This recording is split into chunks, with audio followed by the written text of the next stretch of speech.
أشهد أن لا إله إلا الله وحده لا شريك له وأشهد أن محمدا عبده ورسوله أما بعد فأعوذ بالله من الشيطان الرجيم بسم الله الرحمن الرحيم الحمد لله رب العالمين الرحمن الرحيم مالك يوم الدين إياك نعبد وإياك نستعين اهدنا الصراط المستقيم صراط الذين أنعمت عليهم غير المغضوب عليهم ولا الضالين.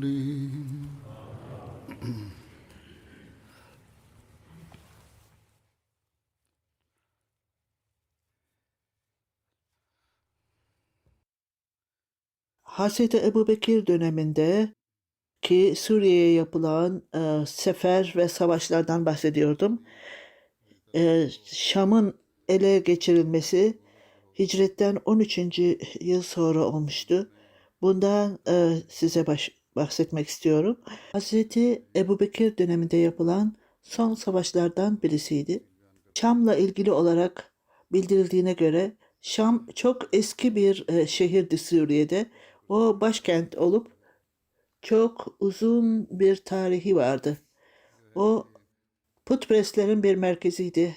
Hristiyanlık geldiğinde o zaman dini değiştirdiler.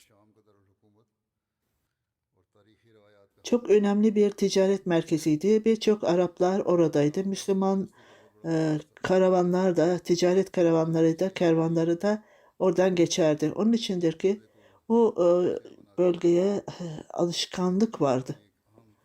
Şam bir çok iyice korunmuş bir yerdi. Şam çok iyi korunmuş ve savunma karakteri olan bir yerdi. Sınır duvarları çok geniş taşlardan yapılmış. 6 metre uzunluğunda ve çok güçlü bir kapısı da vardı. 3 metre genişliğinde kapı çok güçlü olarak kapılmıştı. Dört tarafta da derin hendeklerle kaplıydı ve su ile doldurulmuştu.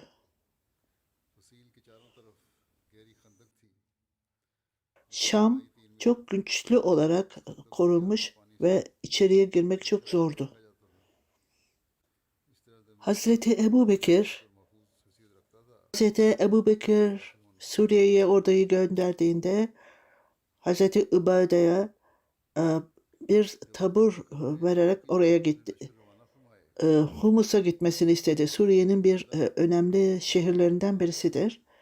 Hazreti Halid bin Velid, Hazreti Ebubekir'in talimatı ile Şam'a gitti ve orada ordu ile etrafı sardı.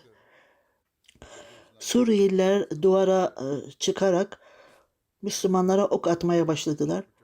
20 gün bu şekilde karşılıklı oklar atıldı fakat hiçbir sonuca gelmediler. Suriyeliler orada bulunmalarından dolayı çok zorluk çektiler. Çünkü 20 gündür oradaydılar ve bütün yiyecekleri bitmişti.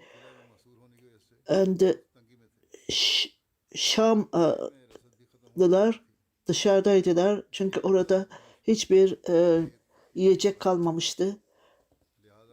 Şam'ın sarılmasından dolayı çok zorluklarla karşılaşıyorlardı. Bu zamanda 20 gün geçti ve Müslümanlar Herakles'in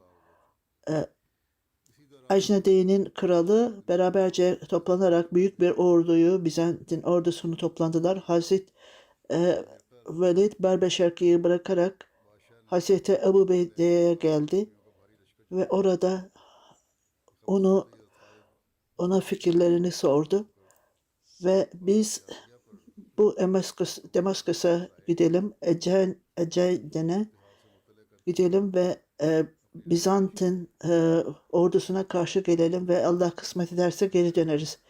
Ve bu Şam meselesini bitirelim. Hazreti Ebu Bekir'in fikri tamamen başkaydı. 20 gün şehrin ele geçirilmesi ve karşılıklı olarak oklarla savaşmak 20 gün sürdü. Bu arada onların yiyecekleri bitmişti içeride ve Hazreti Ebu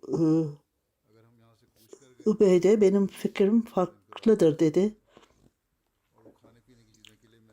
Eğer bu sarmayı bırakırsak onlar rahatlayacaklar ve oraya bütün her şeyi bırakacaklardır. Ecnede'de insanlar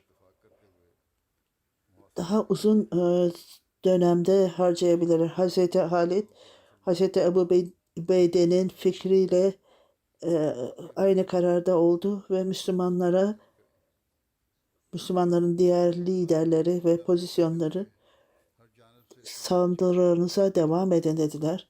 Hazreti Halid'in talimatıyla her açıdan Müslüman liderler korkunç bir şekilde saldırıya geçtiler.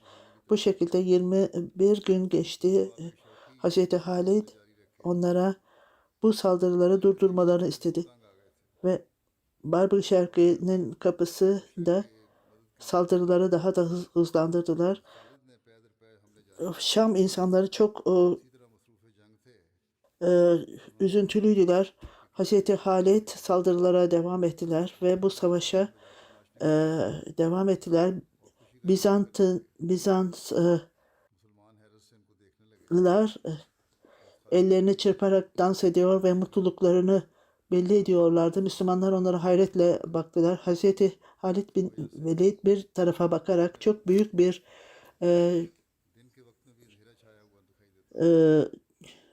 bulutun geldiğini, tozun geldiğini gördüler. Hatta gün boyunca bile çok karanlık oldu. Hazreti Halid Şam'ın yardımıyla Herakles'in orduları yakın olduğunu anladı. Kısa bir müddet sonra birkaç haber getirici gelerek dağın vadisinde bir ordu gördük ve hiç şüphesiz bu Bizans ordusudur. Hazreti Halid derhal geldi ve Hazreti Ebu Beyde'ye bu gelişmelerden bahsetti ve ben bütün orduyu ele alarak Herakles'in ordusuna karşı gelmek istiyorum. Sizin bu nedenle fikriniz nedir? Hazreti Ebu Beyde bu uygun bir şekil değildir. Eğer bizim pozisyonumuzu bırakırsak Şamlılar gelecekler dışarıya ve bize saldıracaklar. Bir taraftan Herakles'in ordusu da diğer taraftan da orada dışarıya çıkanların ordusu olacaktır. Biz arasında iki Bizans ordusu olacaktır. Sizin fikriniz nedir dedi Hazreti Halid.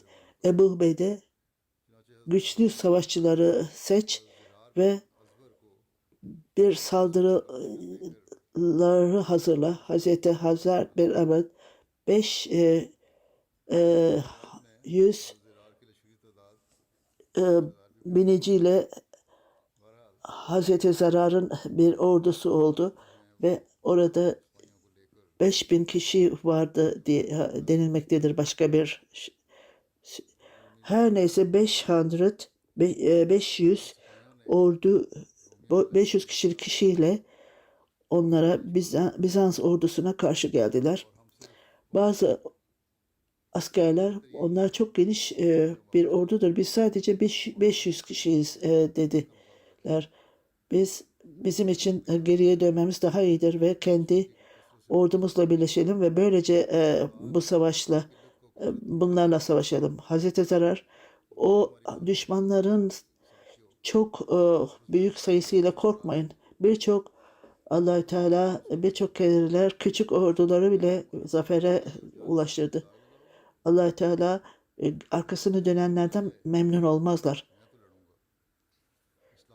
Arapların gücüne leke mi süreceksin?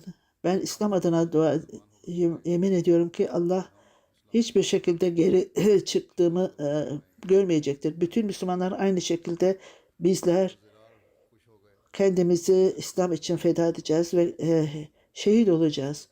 Ve Hazreti Harar düşmanlara bir kere saldırın, onları geri çekin.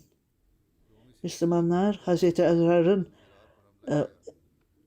altında cesaretle saldırdı.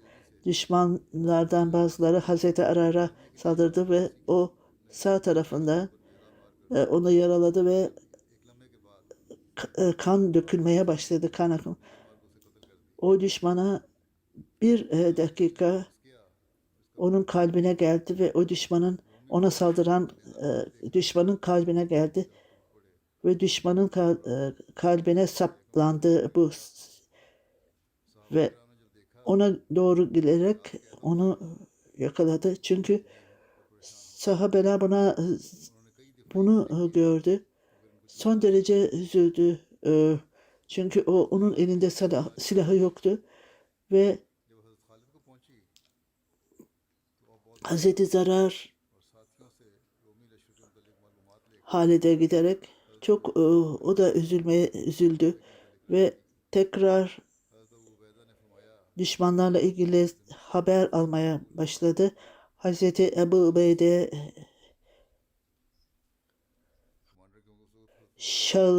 Şam'ın sarılmasıyla ilgili Hazreti Ebu Ubeyde generaldi ve bu sahabelerle ilgili yine hazırlıklar yaptı. Kendi ordusunu düşmanlara bulmaz onlara sürpriz ataklar yapınız. Eğer Zarar'ı öldürmezseniz onu eğer öldürürseniz onu Allah'a yemin ederim ki biz onlardan öç alacağız. Fakat ben gerçekten ümit ediyorum ki biz trajediyle Zarar'ın diniyle ilgili trajediyle karşılaşmayacağız. Esnada Hazreti Halid bir atta binmiş güzel bir çok tecrübeli bir savaşçıyı gördü. O bütün vücudu ile zincirle örülmüş savaş elbisesi giymişti. Sadece sadece gözleri görülüyordu. Yüzü bile kapalıydı. Son derece cesaretli görünüyordu. Ve onun arkasında da onu takip ediyordu. İslam ordusu müşriklere ulaştığında bu ata binen kişi bazıları bunun Hazreti Halid olduğunu düşünüyordu. O düşmanın ordusunu geçmişti. Ben hayret ettim diyor Hazreti Halid. Ordunun kenarında aynı binici yeniden Bizans ordusuna içine kaldı. Hiç bir kişi bununla yarışamazdı. Cesaretliydi. Bir keresinde birçok kereler saldırdı. Hazreti Halid saldırdığında bu Müslüman ordusuna kattı. Bizansların ordusunu çekerken bana kim olduğunu söyle dedi. O kişi cevap vermedi. Tekrar savaşa gitti. Hazreti Halid yemin ederim ki dedi sen bizi bıraktın. Beni Müslümanları biraz üzüntüye soktun. Sen kimsin dedi. Hazreti Halid de ben size itaatsizlikten değil esas olarak size cevap vermekten utandırdım. Ben kadınım erkek değilim dedi. Ve Bu kadın bu kadar seviyede cesaret gösteriyordu. Hazreti Halid kim hangi kadın dedi. Ben Zarar'ın kız kardeşiyim. Hola bin Asber. Ben kardeşimin e, ele geçirildiğini gördüm. Hazreti Halid bunu duyunca beraberce saldıralım ve ümit ederim ki Allah Teala Zeyd'i buradan kurtaracaktır. Ben de buna bununla beraber olacağım. Hazreti Halid e, saldırıya geçtiler ve Bizanslılar orada çok büyük bir cesaret gösterildi. Müslümanlar yine saldırdılar ve ansızın müşriklerden e, Müslümanlara doğru gelerek emniyet istedi. Halid onlara emniyet ver dedi. Onları bana getirin. Ondan sonra Hazreti Halid siz kimseniz dediler. Bize geldiniz. Biz Bizans ordusundanız. Homs'ta oturuyoruz ve karşılıklı anlaşmayı istiyoruz. Hazreti Halid bu anlaşma Homs'ta ister. Biz bunu düşünmüyoruz. Fakat burada emniyettesiniz. Allah Teala isterse biz zafere ulaşırsak sizin dininizle ilgili konuşacağız. Cesaretli bir kişi sizin başınızın oğlunu öldürdü biliyor musunuz? Biliyor musunuz? Birçok kişileri öldürdüler ve bizim generalimizin ordusunun oğlunu da öldürdü. Evet ben bunu soruyorum. O ele geçirildiğinde Verdan'a gittiler ve Verdan onu eve gönderdi. Bunu duyunca Hazreti Halid çok mutlu oldu. Hazreti e, bilerek bunları biliyorsunuz. Askerlerini seç. Homs'a gitmeden önce Hazreti Zarar'ı özgür bırak ve yardım iste Allah Teala'dan. Rafi 100 genç seçti ve Hazreti tam ayrılmak üzere Hazreti Halid'i tatmin ederek oraya da beraber gitmeye karar verdi. Homs'a giderek Zarar'ı serbest bırakmak istediler. Belli bir yere geldiklerinde orada sahabelerine şimdi eğlenin çünkü düşmanlar artık onlar yerlerine gidemediler. Onlar yukarıdan toprağa geldiğini görünce Müslümanlara hazır olmasını istediler. Bizanslılar gelmek üzeredirler. Hazreti Zarar onlardan kaplandı ve sesiyle ey mukbar benim insanlarım ve hola onlar bilsinler ki ben yakalandım. Müşrikler, Suriye'nin müşrikleri beni sardılar ve beni zincirlediler. Ey kalp belki ölebilirsin. Belki bu yaşlarla ağla. Bu şiiri okuyordu Hazreti Hola yüksek sesle. Senin duaların kabul edildi. Allah Teala'nın yardımı geldi. Ben senin kardeşiyim, Hola'yım. Hola geldi. Bunu duyunca tekbir, Allahu Ekber, Allahu Ekber dedi.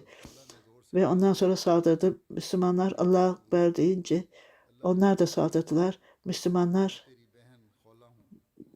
düşmanların birçoğunu kaldırdı ve Hazreti Zerar Allah Teala tarafından serbest bırakıldı. Hazreti Hola eliyle kendi kardeşinin iplerini çözdü. Selam dedi. Kardeşi onu tebrik etti ve ona at vererek Allah Teala'ya şükretti. Diğer taraftan Şam'da Hazreti Halid saldırıları güçlendirdi ve bu insanları yendi ve Müslümanlar onları takip etti. Hazreti Zarar ve diğer Müslümanlar beraberce birleştiler. Hazreti Ebu Bekir'de bu zafere hiç şüphesiz Müslümanlar çok yakında ele geçirilecektir emindi. Diğer taraftan Müslüman ordu Şam'da hazırdılar. Onlar Hazreti Ebu Bekir'e ve bu haberi gönderdi ve tamamen bu sarıldı. Müslüman orduları Şam'da orada hazırdılar. Onlar sarıldılar. Abad bin Said Hazreti Halid'e gelerek ona bilgi verdi. 9.000 ordu, Bizans'ın ordusu Ciney'de bir araya geldiler. Bizim ordumuz farklı yerlerde olsun. Onlara mektup yazın. Onlar beraberce Acnede'ine bir araya gelsinler ve Damaskus'un ele geçirmesini bıraksınlar ve Acnede'ye gitsinler. Herakles bunu Murda'nın yenilmesini duydu ve ayrıca oğlunun öldürülmesini de haber aldı. Herakles onu karşı geldi. Ben biliyorum ki siz açsınız. Arapların yiyeceği yok. Sizin oğlunuzu öldürdüler. Ne silahları var, ne yiyecekleri var. Eğer cesaretliyseniz, sizin cesaretleriniz bilinmeseydi ben sizi öldürdüm. Geçen geçmiştir. Ecnede'ne 9.000 kişi gönderdim. Bu ordunun başkanıyım. Hazreti Halid orduya emir vererek Ecnede'ne gitmesini istediler. Müslümanlar bunu derhal kendi mallarını deveye yüklemeye başladılar ve çocuklar ve kadınlar arkada kaldılar. Diğer ordu öndeydi. Hazreti Halid orada kaldı. Benim fikrime göre ben arkada kalmam gerekir. Ebu Ubeyde'ye sen kadınlarla kal. Ben öne geçeceğim. Hazreti Ubeyde Barda'nın Ecnede'ne Şam'a gelmesi ve ona karşı gelmemiz mümkündür. Eğer önde olursanız, siz onları durdurursanız ve onlara karşı gelirseniz, ben arkada kalayım, siz öne geçin. Hazreti Halid, sizin fikriniz çok iyidir. Ben sizin fikrinize karşı gelemem. Müslüman ordusu harekete geçti Şam'dan. Şam'dakiler Müslümanların gittiğini görünce çok sevindiler ve ellerini çırpmaya başladılar, kutlamaya başladılar. Şam'ın insanları farklı fikirleri vardı.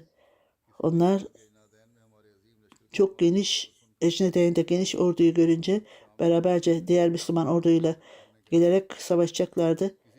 Diğerleri ise ortak yoruldular ve şimdi başka yere gidiyorlar dediler. Onlar Hicaz'a doğru kaçıyorlar dediler bazıları. Bu Şam'ın bir kişinin elinde gidecekti. Onun ismi Bulüş'tü. Sahabelerin daha önceki Herakles'in çok güvenilen bir kişisiydi. İnsanlar orada her taktiği kullanıyorlardı onların savaşla ilgili. O savaş alanını bırakmayacaklardı ve o da otoritesi vardı kişileri öldürme. Bu bittiğinde nereye gidiyorsun dedi hanımı. Bulus'a Şamlılar kendi bir ordu kurmuşlar. Ben onunla savaşacağım. Hanımı hayır gitme dedi. Bunu Araplarla savaşacak gücün yoktur senin. Gereksiz olarak onlarla savaşma. Bugün bir rüya gördüm ve elinde ok vardı ve bazıları düştü, bazı kuşlar vardı, bazıları uçuyordu, bazıları yere düştü. Rüyamda kendimi de gördüm. Yukarıdan bir kartal geldi ve sana doğru geliyordu. Tamamen sana saldırıyorlardı. geldi ve hepinizle savaşıyordu ve bunu duyunca hanımına bir tokat attı. Sen Arapların korkusu var kalbinde. Sen üzülme dedi hanımına. Ben bu Arapları küçülteceğim. Burası 10.000 orduyu aldı ve 6.000 atlıyla Müslümanlara savaşmak üzere yola çıktı. Şam'da bulunanlar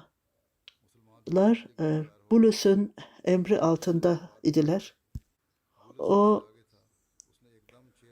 her türlü taktiği biliyordu.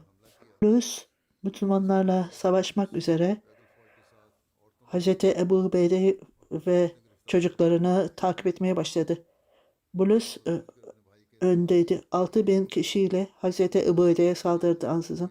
Bulus'un kardeşi Bulus kadınlara doğru gidiyordu. Bazılarını Damaskus'a alarak Damaskus'a gitti. Kardeşinin gelmesini bekliyordu. Hazreti Ebu Bekir bunu görünce Hazreti Halit'in fikri doğruydu. Arkada kalması gerekiyordu. Orada kadınlar ve çocuklar, Müslümanlar Bulus'a cesaretle saldırıyordu. Hazreti Ubeyde'ye devamlı olarak saldırıyorlardı. O Hazreti Sa'd hızlı bir atla Hazreti Halid'e giderek ona haber verdi, bunun haberini. Hazreti Ali İnnallâhu ve inna racin dedi. Hazreti Abdurrahman ve 1000 orduyu hemen oraya gönderdi. Çocukları ve kadınları korumak için Hazreti Zarar 6.000 orduyla ve kendisi de düşmana gitti. Hazreti Bulus ve Hazreti Ebu Ubeyde ve Bulus savaş durumundaydı ve onlar Bizanlılar yenilgiyi Hazreti Zarar devamlı olarak Bulus'a ateş ediyordu ve Bulus atıyla gelerek atını bırakarak kaçmaya başladı. Onu canlı olarak yakalandı. 6.000 kişiden 100 kişi kaldı. Hazreti Zarar çünkü hala da oradaydı, ele geçirilmişti kız kardeşi. Hazreti Halit, biz öyle insanları ele geçirdik ki onları savaş esirleri olarak değiştirebiliriz. Ordunun diğerine Hazreti Ebu Bekir'e verildi ve ondan sonra kendisi kadınlara gitti. Oraya gittiğinde düşmanlar Müslümanları ele geçirmişlerdi. Bir şey vardı havada ve bildi ki Bulus'un kardeşi Butrus kadınları ele geçirmiş ve kardeşini bekliyordu. Kadınları kendi aralarında paylaştıracaktı. Hazreti Allah için o benimdir dedi. Ve onlar kadınları bir çadıra koydular ve diğerlerini aldılar. Onlar Bulus'u bekliyorlardı. Birçokları cesaretliydi ve askerdiler. Onlar savaşı biliyorlardı. Müslüman kadınlar bir araya geldiler. Hazreti Hola onlara hitap etti. Ey Tuğba'nın kabilesi, siz Bizanslılar sizi kendilerine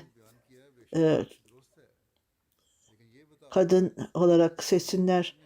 Sizin cesaretiniz nerededir? Niçin kendinize saygınız yok? Niçin cesaretiniz yok? Sizin ölümünüz gerçektir. Sahabeler siz ne söylüyorsanız doğrudur dediler. Fakat siz bize yakalandık biz. Ne elimizde ne atımız ne silahımız var. Ne yapabiliriz ki? Biz ansızın yakalandı. Aklınızı başınıza toplayın. Sizin bu çadırınızın direkleri var. Onları bırakın. Alın ve saldırın. Ya zafere ulaşırsınız ne de ya da şehit olursunuz. Her kadın onları aldılar. Hazreti Hala da beraberce bir araya gelin. Zincir gibi bir araya gelin. Yoksa öldürüleceksiniz. Hazreti Hala ileriye geçti. Bizans ordusundan birisini öldürdü. Bu kadının cesaretine hayret ettiler. Buturus, ne yapıyorsun kadın? Kadınlar, bugün biz kararlıyız. Bu sopalarla kendinizi, sizin aklınızı başınıza getireceğiz ve onurumuzu koruyacağız. Özellikle Hola'yı canlı alarak 3000 kişi bu Müslüman kadınları sardılar. Hiçbiri onlara ileşemediler. Kim ileriye gitmişse bu Müslüman kadınlar saldırdılar atlarıyla ve savundular. 30 kişiyi öldürdüler. Butrus hayret etti ve atından inerek sahabeler onlara saldırdılar. Bu Müslüman kadınlar güçlü olarak bir araya geldiler ve hiç kimsenin onların yanına gelmesini istemediler. Hola, Butrus, o Hola dedi. Kendini koru. Ben sana saygı gösteriyorum. Kalbimde birçok şey vardır. Sevgi vardır. Ben imparator olarak bütün malım senin olacaktır. Hazreti Alo. Ey kafir, Allah-u Teala'ya yemin ederim ki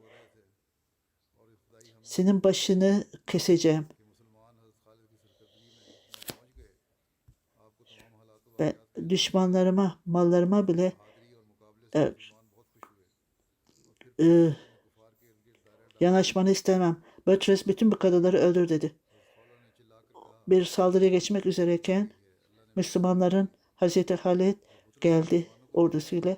Bu durumu öğrendi ve Müslümanlar öyle mutlu oldular ki Müslüman kadınların duyduğunu.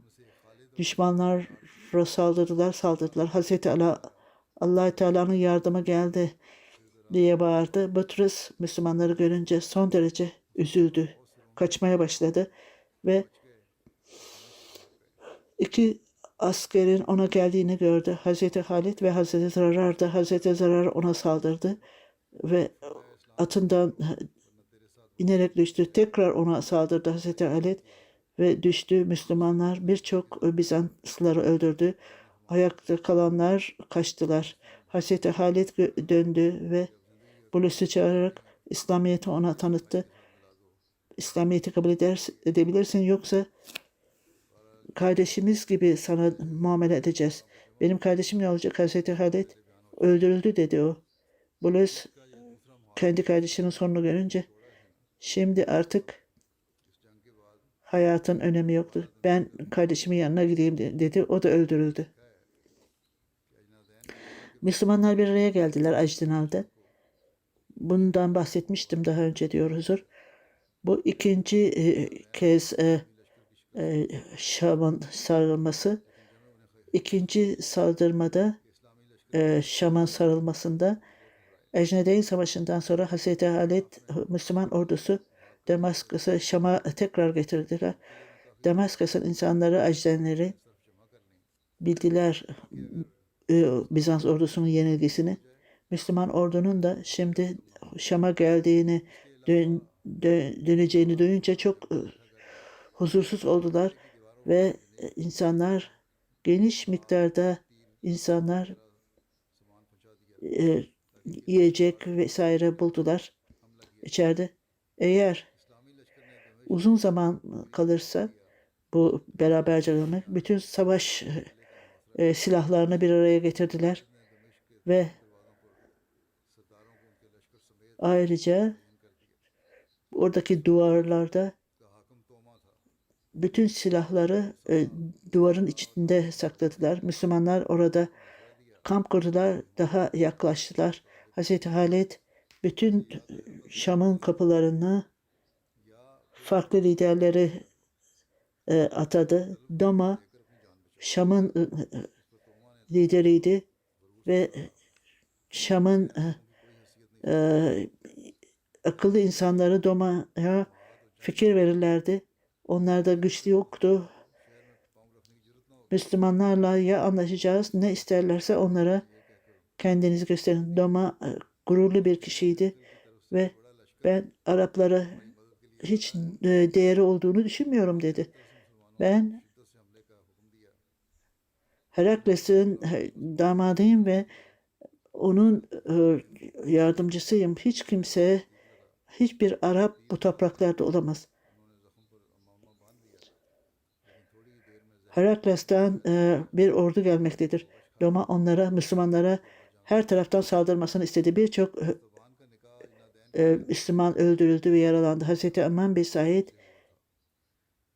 zehirli bir ok tarafından yaralandı ve bu zehir e, kanına geçti ve bir müddet sonra öldü. Hazreti Aman, Hazreti Ümmü Aman çok güçlü bir kadındı. Savaşlarda ön safhada yer aldı. Kocasının öldürüldüğünü duyunca hemen geldi. Daha elinde kınası daha bitmemişti. Büyük bir sabırla herhangi bir üzüntüyü belirtmeden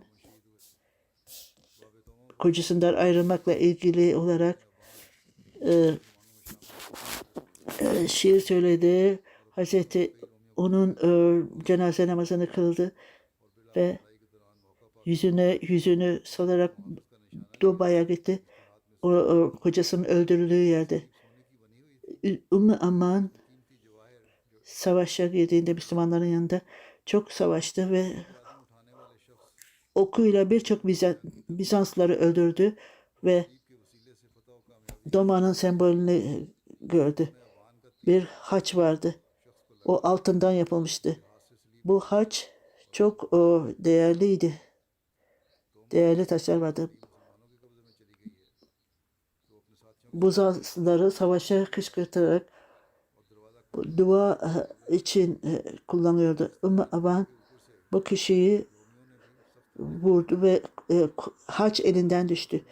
Onlar Müslümanların eline düştü bu haç. Onları bir araya gelerek onu geri almaya başladı. Kapıyı alarak Müslümanlarla savaşmaya başladı. Bizanslılar saldırılarını güçlendirdiler. Ümmü Aman fırsat bularak Doma'nın gözüyle ona ok attı ve sahabelere içeriye girerek kapısını kapattı. Doma dedi ki işte onun için ben size Araplarla savaşmayın. Kendinizi koruyun. Onun için anlaşmamız gerekir. Doma daha gururlu oldu ve sahabelerine, akrabalarına bu gözün öcünü alacağım Müslümanlardan. 1000 Müslümanı öldüreceğim. Şam'da Müslüman ordu bir stratejiyle Hams'tan gelen ordular orada durdu. Gelmeden önce durdular. Müslümanlar çok korkunç bir şekilde sardılar tekrar Şam'ı. Oklarla ve diğer savaş araçlarıyla hiç yardım gelmeyince görünce uçmaya başladı.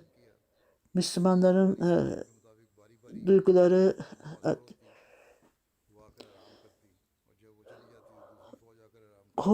korkunç kışta Müslümanlar buna karşı gelemeyecekler diye düşündüler. Etrafta bulunanlar, Şam'ın etrafında bu evler kalmak için kullanıldı. Bir hafta rota ile orduların bu evlere giderek onları kalmış ve sıcak ısınmıştı. Diğer ordu gelerek diğer ordu oraya savaşa dönecekler. Bu nedenle onlar dinlendiler. Müslümanlar güvenme mekanizmasını kullanarak stratejik manevra yaptılar. Ve bu uzun dönemde Hazreti Halid bin Velid belli kişileri, belli yerleri seçti ve esas olarak Şam'a girmek mümkündü. Şam'ın en iyi bölümüydü. Derin bir su vardı. Esas olarak bu suyu geçerek oraya ulaşmak zordu. Halid birkaç iple duvarlara tırmanmak ve merdiven gibi orayı kullanmak mümkündü. Sonra ip buldular, halat buldular. 10.000 kişilik ordunun lideri, oğlu vardı. Bizans İmparatorluğu'nun oğlu. Ve herkes liderin oğlu olduğunca herkes yediler, sarhoş oldular. Hazreti Halid ve sahabeleri bu hendeklerden geçerek ipleri kullandılar ve bu kalelerden içeriye girdiler ve birçok ip koydular ve birçok Müslümanlar buradan tırmanarak kapıya ulaştılar. Şimdi barakaları kırdılar ve bu yolla Müslümanlar Şam'a girdiler. Hazreti Ali Bizant'ın Hazreti Ebu ile anlaştı. Daha sonra Müslümanların daveti reddedildi. Onlar savaşa devam etmek istediler. Hazreti Ebu Ubeyde bunu kabul etti. Müslümanlara çabuk gelin dedi. Bize Hazreti Halid'den saldıranlardan kurtarın. Müslümanlar Hazreti Halid savaşarak ve diğer liderler farklı pozisyonlarda şehre girerek bir noktada birleştiler. Hazreti Halid Şam'a savaşarak girdi. Hazreti Ebu de anlaşmayı kabul ettiğinden dolayı bütün topraklarda Suriye'de kabul edildi. Şimdi burada Şam'ın zaferinde bazı tarihçiler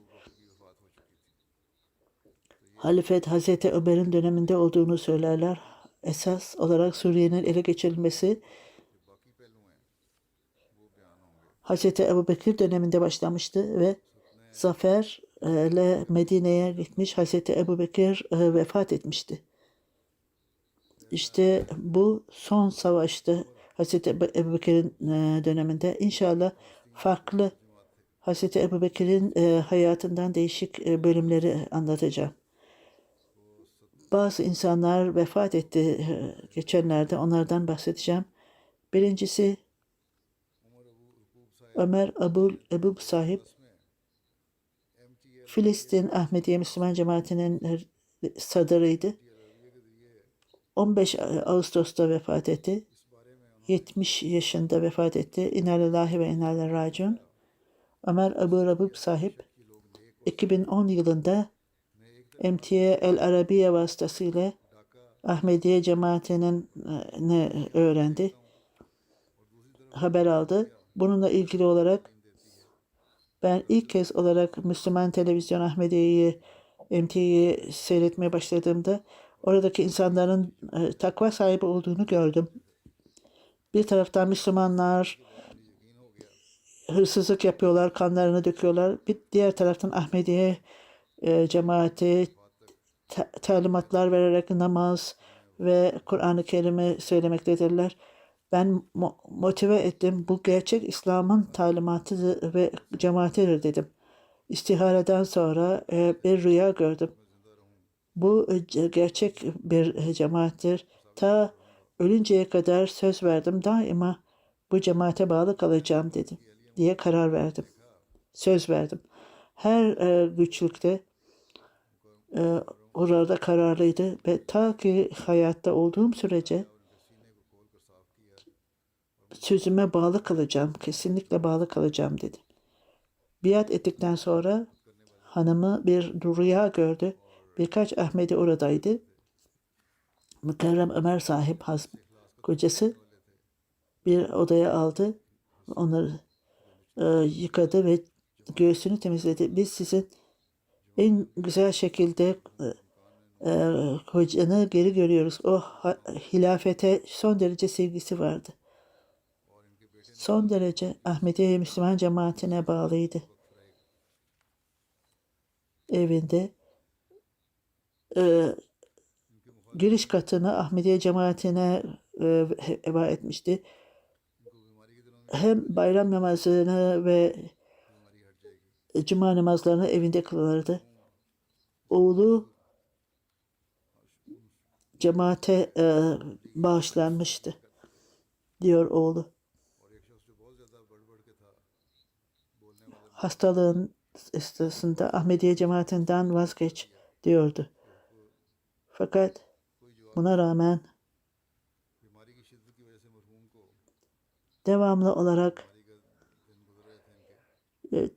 tebliğ etti. Bir kişi çok ilerlemişti muhalifliğinde.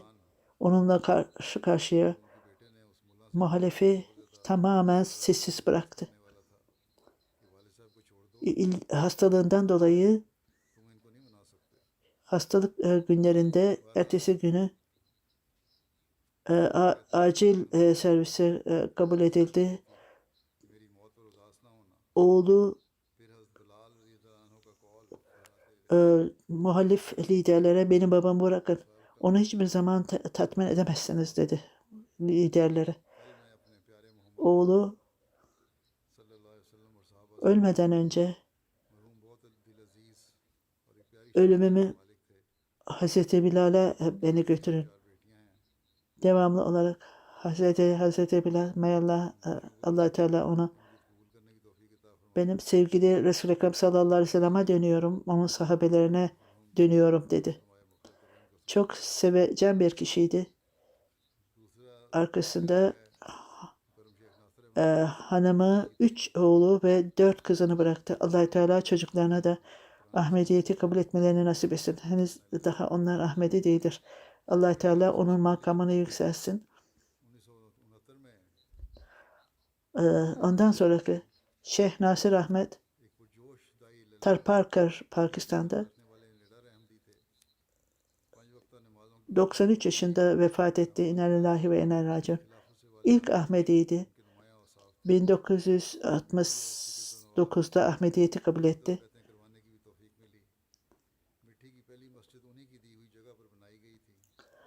O son derece Ahmediyeti tebliğ eder. 5 vakit namazında devamlılık gösterdi. Etrafında birçok kişiyi Ahmediye'dekileri o bölgede ilk cami onun tarafından verildi o yer. O kabilelerde çok karşı vardı. Özellikle ellerinden geldiği kadar hiç Ahmediyelerle evlenmemesi için karşılık verdi. Bütün aile onun evliliğinde katılmadılar. Muhaliflere rağmen bir Ahmedi ile evlendi. Özellikle çocuklarının yetiştirilmesine önem verdi. Onlar Kur'an okuyarak namazlarını kılmalarını onlara öğretti. Hanımı Hindu olarak onları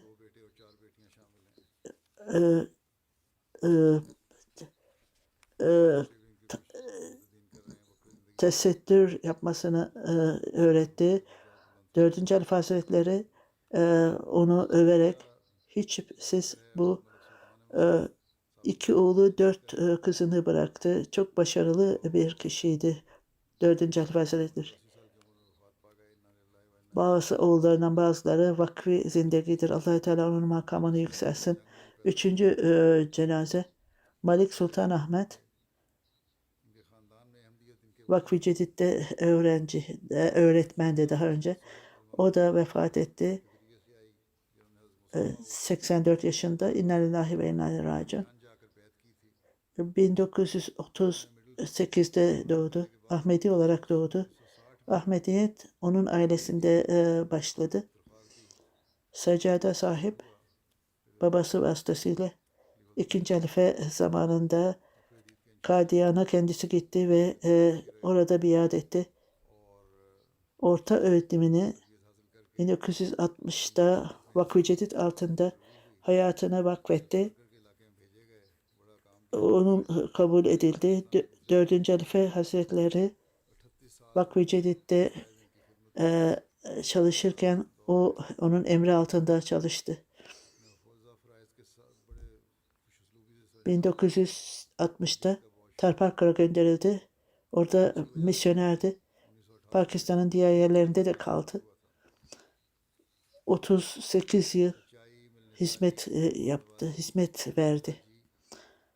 1938'de doğdu. En mükemmel şekilde hizmet etti. Tebliğ yapmayı çok severdi. Onun içindir ki 1868'de hayatına saldırıda bulundu.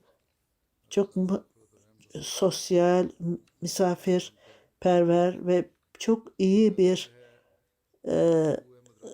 hizmeti vardı. Hilafete bağlıydı. Çocuklarına da aynı şeyleri hizmet etti. Arkasında 3 oğlu 2 kızını bıraktı. Allah Teala ona rahmet eylesin. Bundan sonraki Mahmud Ahmed Raciki Bey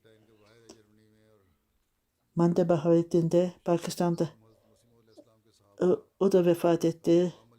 İnna lillahi ve inna ileyhi raciun. 86 yaşında idi, Musi'ydi. Oğullarından birisi Almanya'da yaşamakta ve Lahor'da yaşıyor bazıları. Vadillah Mesih Aleyhisselatü Vesselam. Hazreti Gulam Ali Sahib Raciki'nin oğlu. Hazreti Mulam Resulü Ki sahibin yeğeni. Hazreti Mozvi Dost Muhammed sahibin torunu. Mabrur sahip sayılıyor. 37 yıldır Ahmediye cemaatinde hizmet etti. Çok dua eden, Resul-i Ekrem sallallahu aleyhi ve sellem vaat edilen Mesih sallallahu aleyhi ve sellem bağlıydı. Çok büyük bağlılığı vardı hilafete. Korkusuzdu. Cemaatin büyük bir hizmetkarıydı. 3 kere Allah-u Teala'nın yolunda hapis edildi. Devamlı olarak teheccüd namazı kılardı ve birçok kereler Allah-u Teala onun dualarını kabul etmişti. Rüyalar ve vizyon gördü. Zamanında birçok hapiste birçok rüya gördü, bırakıldığı ve Resul-i Ekrem sallallahu aleyhi ve sellem'e devamlı salavat getirirdi ve Allah-u Teala'ya överdi gün boyunca. Bir kişi bir gün sabah namazına geldi diyor. Elini başına koyarak çok ağrısı vardı. Camiye geldi. Camide cemaatle namaz kılmasına rağmen emtiyeye bağlıydı, hilafete bağlıydı. Öyle ki anlamamasına rağmen Cuma'da en öne oturur ve dinlerdi. Öldükten sonra Ahmedi olmayanlar, etrafta gelenler geniş miktarda ona geldiler. Hatta daha da önceden de gelirlerdi. Onun namazına, onun duasına inanırlardı. Ve eğer Ahmedi değilseniz niçin dua ediyorsunuz? Yüzlerce, binlerce takipçiniz vardır. Allah-u Teala onun dualarını kabul etti. Ahmedi olmayanlar bile onlarla örnekler verdiler dualarla ilgili. ये सब जो नमाज इंशाल्लाह नमाज़ों के बाद इनके जमात जनाजा अदा की जाएगी